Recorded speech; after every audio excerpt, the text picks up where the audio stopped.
Le travail d'équipe par Kate McLaughlin. Ce livre est dédié à ma cousine Annabelle car ensemble nous avons tous les deux appris à travailler en équipe.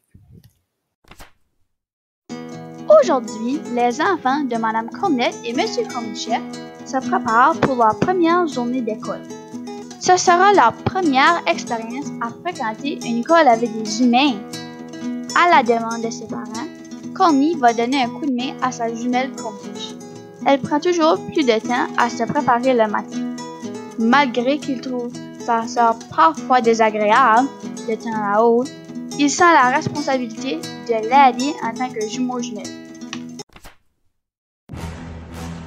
Quand ils arrivent à l'école, ils se rendent directement dans leur nouvelle classe. Sur la porte, le nom indique M. Pierre Poivre. Sans trop tarder, il entre dans la classe, abasourdi parce qu'il voit assis au pupitre de l'enseignant un bébé.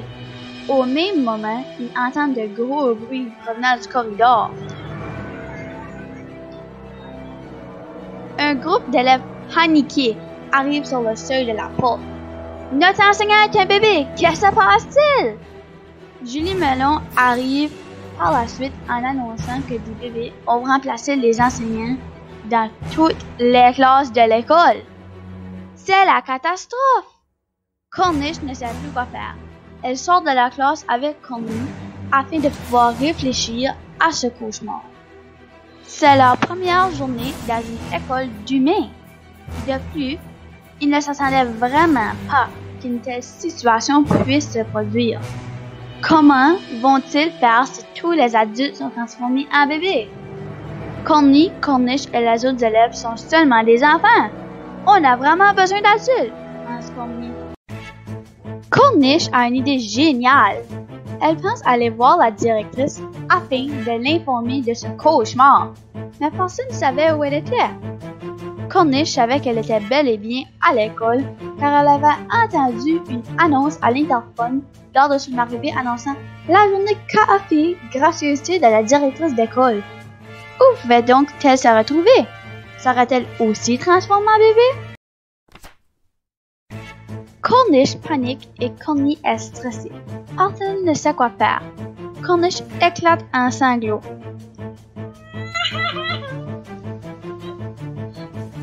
Ensemble, ils regardent la panique totale qui les envahit. « Je ne peux rien faire, j'ai vraiment peur, je ne suis pas capable. Il n'y a que des enfants ici, dit Corniche. Corny reste silencieux pendant un long moment, puis prend la parole. Nous devons prendre le courage à deux mains et trouver une solution à ce désastre, dit Corny. Oui, tu as raison, nous devons penser à un plan, dit Corniche. Celle-ci réalise qu'elle ne peut pas tout faire. Cette catastrophe va demander un travail d'équipe gigantesque. Après quelques minutes, ils préparent ensemble un plan de match en ciblant à l'avance la main-d'œuvre nécessaire pour accomplir cet obstacle. Sans plus tarder, ils commencent à déléguer avec les élèves présents. Corniche et moi avons établi un plan pour remédier à la situation. Pour assurer le succès, nous avons besoin de votre aide. Nous allons devoir travailler en équipe. Est-ce que vous êtes de la partie? Dit Corny. Corny et moi serons responsables d'investiguer les classes de maternelle et première année, dit Corniche. Jim sera responsable de la classe de deuxième et troisième année, dit Corny. Julie Brigitte sera responsable des classes de 4, 5 et 6e année, dit Corniche. Corniche explique qu'il y aura une rencontre prévue dans 30 minutes afin de donner un compte rendu de la situation. 30 minutes plus tard, Jim informe Corniche et Corny de la présence d'un liquide verdâtre mystérieux sur la bouche des enseignants. Julie et Brigitte, à leur retour, rapportent les mêmes observations. Quant à Corny et Corniche, ils constatent également aussi ceci.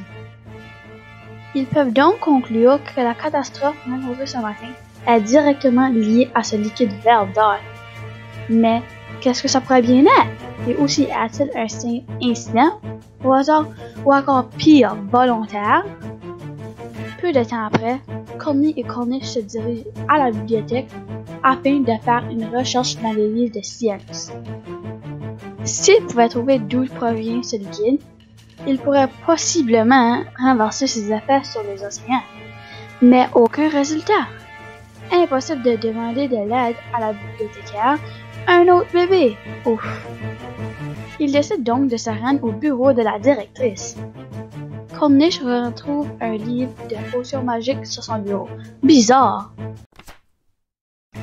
Après avoir constaté que la directrice est portée disparue mystérieusement, Corny et Cornish se dirigent immédiatement au local du concierge afin de lui demander de l'aide.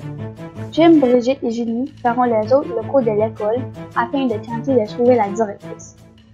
Tous se dirigent à leurs endroits respectifs afin de poursuivre leur mission. Corny ne peut s'empêcher de penser qu'ensemble ils font un beau travail d'équipe.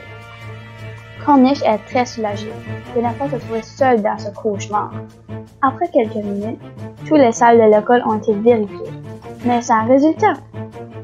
Cornish vient de réaliser qu'ils ont oublié les salles de bain. En arrivant au seuil de la porte, il entend des cris de bébé.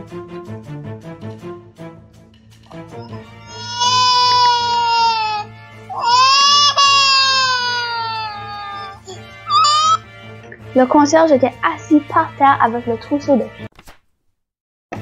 Julie remarque des bulles en dessous de la porte de la salle du concierge. Donc, ils se rendent là en courant. Dès qu'ils arrivent, au seuil de la porte du concierge, ils remarquent bien une immense bouche verte d'or. Corny déverrouille aussitôt la porte du concierge. Lorsqu'il ouvre celle-ci, tout demeure bouche bée. La directrice mélange une substance verte d'or dans une grosse marmite. Lorsqu'elle se tourne, la directrice constate qu'on l'a trouvée. Surprise, elle part pour se sauver.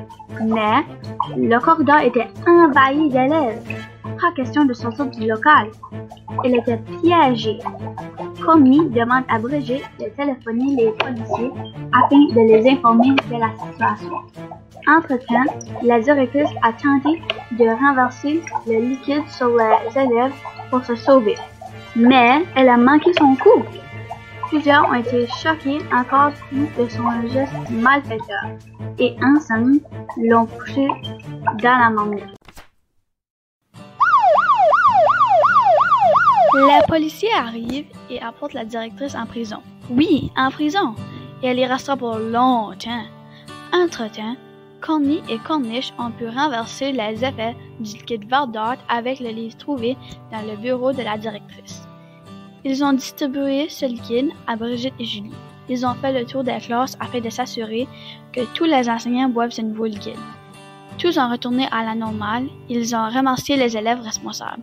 Le duo jumeaux-jumelles constate à quel point ils ont pu réussir à surmonter leur plus gros défi à l'école des humains grâce à un travail d'équipe formidable.